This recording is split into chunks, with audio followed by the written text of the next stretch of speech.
আমাদের যাদের সন্তান আছে তাদের ক্ষেত্রে আজকের এই ভিডিওটা অনেক বেশি উপকারী। বিষয়টা এরকম যে আপনার হোক বা আমার হোক, যার যতটুকু সম্পদ আছে, আমরা কিন্তু সমস্ত সম্পদটুকু আমাদের সন্তানদের কাজে উৎসর্গ করব না। কারণ সন্তানকে আমরা সবাই অনেক বেশি ভালোবাসি, সে আপনি কি আমি বা আর একজন। সন্তান সবার কাছে অনেক মূল্যবান এবং সব থেকে ভালোবাসার একটা জিনিস, সেটা হচ্ছে সন্তান। কিন্তু আপনার যতটুকু আছে ততটুকু যদি আপনি পুরোটাই সন্তানকে দিয়ে দেন, সেই সন্তান যদি আপনাকে দেখে তো ভালো, আর যদি না দেখে তাহলে কিন্তু আপনার মানে সেই দুঃখের আর শেষ নাই। যার কারণে আপনার শেষ সম্বলটুকু আপনারই থাকবে, আপনার কি আমার এটা থাকতেই হবে। সন্তানকে যতটুকু দেওয়ার ততটুকু কিন্তু আমরা দিব। তাই বলে সন্তানকে আমরা অবহেলা করব না বা টাকা পয়সা জমিয়ে রাখবো, তাকে দিব না, সেটাও কিন্তু হবে না। সন্তানকে তার আমার সামর্থ্য অনুযায়ী বা আপনার সামর্থ্য অনুযায়ী যতটুকু সামর্থ্য আছে সেই সামর্থ্য অনুযায়ী আমরা সন্তানের পিছনে খরচ করব।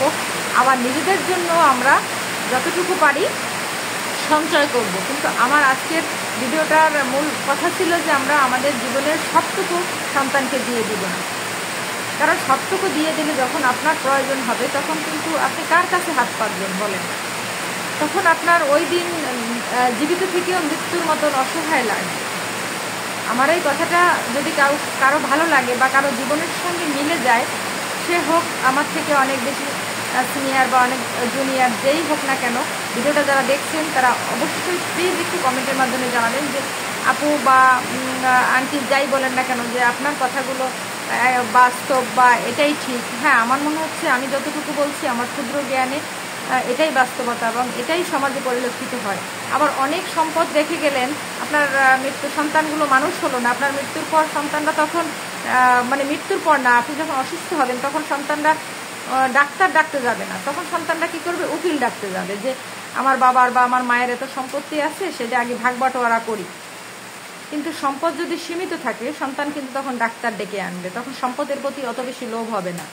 আর সন্তান যদি সুশিক্ষায় শিক্ষিত হয় তখন কিন্তু সে ওই কাজটা করবে না। শুধু বই পুস্তক পড়ে যদি বিএ পাস এমএ পাস করে সেটা কিন্তু শিক্ষিত হয়, কিন্তু সুশিক্ষা শিক্ষিত হয় না। একটা হচ্ছে শিক্ষিত আর একটা হচ্ছে সুশিক্ষায় শিক্ষিত। অনেকে কোনো রকম একাডেমিক পড়াশোনা না করেও কিন্তু শিক্ষিত হতে পারে, তার মন থেকে সে শিক্ষিত। এটা হচ্ছে বড় কথা। এই জন্য আমাদের নৈতিক যে শিক্ষা, আমাদের সন্তানদেরকে সেই নৈতিক শিক্ষায় শিক্ষিত করতে হবে যে সম্পদের থেকে আমাদের কাছে আমাদের মা বাবা অনেক বেশি আপন, অনেক বেশি মূল্যবান। মা বাবার সম্পদ আগে ভাগ করতে হবে না, আগে মা বাবাকে দেখতে হবে, মা বাবা কেমন আছে, সুস্থ আছে কি ভালো আছে, সেটা হচ্ছে বড় কথা। আর বাবা মায়ের কর্তব্য হচ্ছে যে সন্তানের যতটুকু আছে ততটুকু পুরোটাই আমরা সন্তানদের পিছনে খরচ করব না, তাদের আমাদের সাধ্য অনুযায়ী তাদের যতটুকু আমরা দিতে পারবো ততটুকুই দিয়ে তাদেরকে আমরা আমাদের দায়িত্ব কর্তব্য পালন করব। আর আমাদের নিজেদের জন্য আমরা কিছু সঞ্চয় করব। এতক্ষণ ধৈর্য ধরে ভিডিওটা দেখার জন্য সবাইকে অসংখ্য অসংখ্য ধন্যবাদ। ভিডিওটা কেমন লাগলো প্লিজ একটু কমেন্টের মাধ্যমে জানাবেন। এখনকার মতন আল্লাহ হাফেজ।